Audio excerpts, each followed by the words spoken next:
Hello. What I have here is the Schiit Mani Phono preamplifier. It's a nice little Phono preamplifier and I've been quite happy with its performance. But there's one major issue. The power LED here is incredibly bright.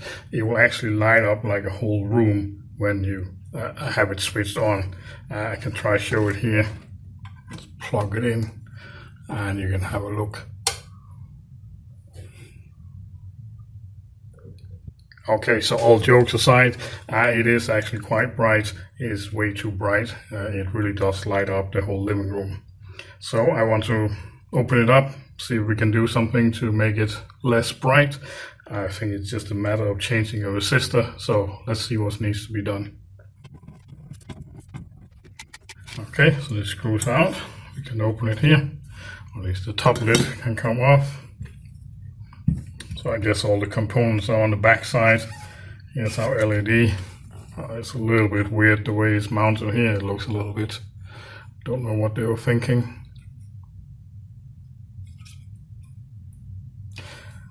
So I think we need these screws on the back as well.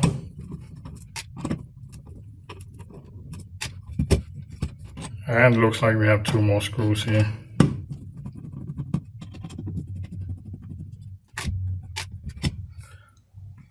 Hopefully we can get the board out. Oh, it seems like there's a ground wire here. Might have to desolder that. Oh, we can just get under here.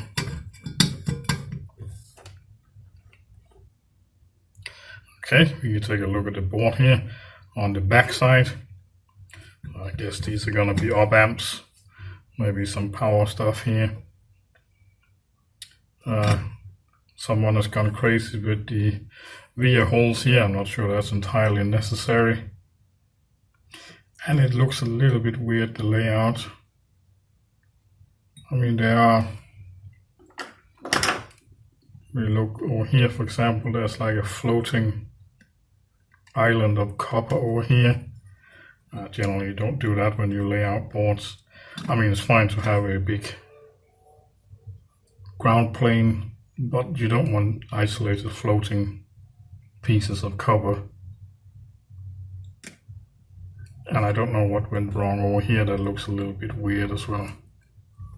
Anyway, we're looking to change the resistor for our LED here. So it actually looks like it's what we have here. This is the LED soldered in here. And this must be our resistor. So let's try to get a measurement on this and see what value it is. So here we have a meter. Just gonna set it to ohms and see if we can get a reading on this resistor here.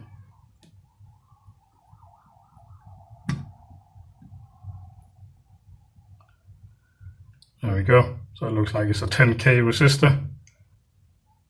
So we want to change that and possibly something all the way up to maybe as much as 50K resistor. The problem is always modern LEDs. They're incredibly efficient, and I bet someone designed this and thought, well, 10K sounds okay. Maybe they did a calculation on how much current is going through this LED, and they think, oh well, LED is 20 milliamp maximum current, but really these modern LEDs, they don't need more than a couple of milliamps to give up quite a bit of light. So anyway, I'll desolder that thing and we can give it a go with a new resistor. Okay, so let's get this resistor desoldered.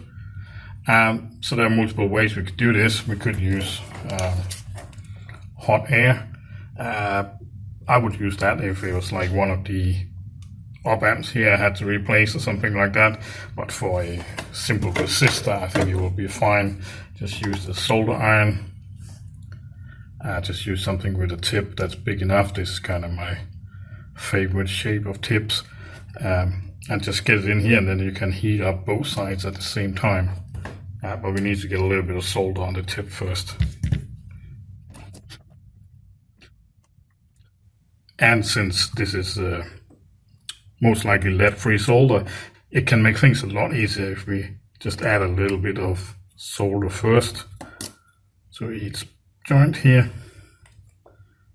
And then we just put a lot of solder on here. See if we can heat it up both sides at the same time. Whoopsie, there we go. The resistor is off. And then we just take a bit of solder braid here, and then we can nicely clean up the two pads.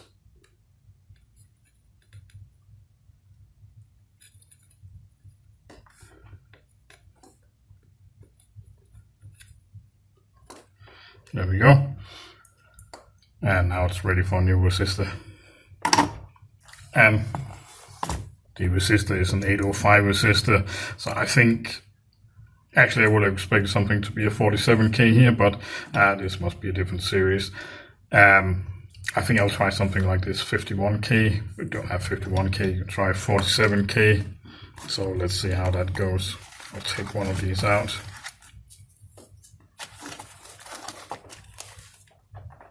Okay, I have switched to a slightly smaller tip here, so the easiest way to do it is just put a little bit of solder on one of the pads here.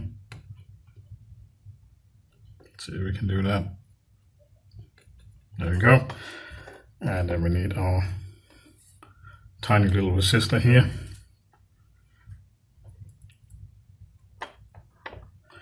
And then we just kind of slide it into place. Heat up the pad with the solder we just put on. You can try to squeeze it down a little bit in place. And it's a good idea to add a little bit of flux here.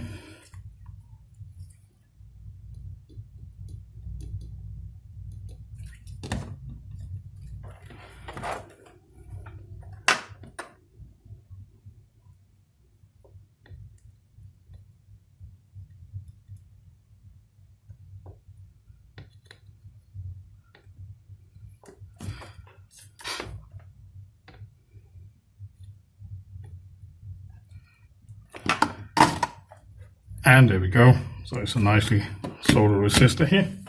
Now we just need to clean up our mess.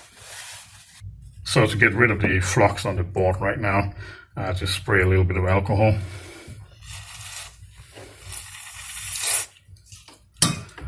Like this. See if we can suck it up here.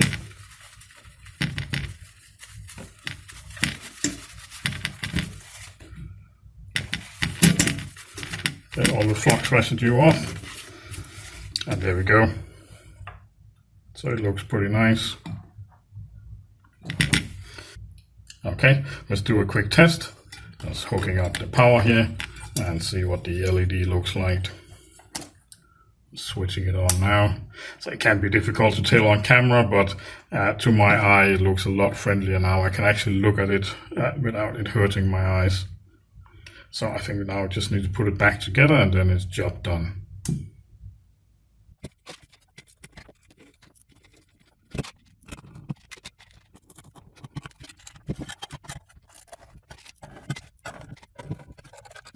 And that's it.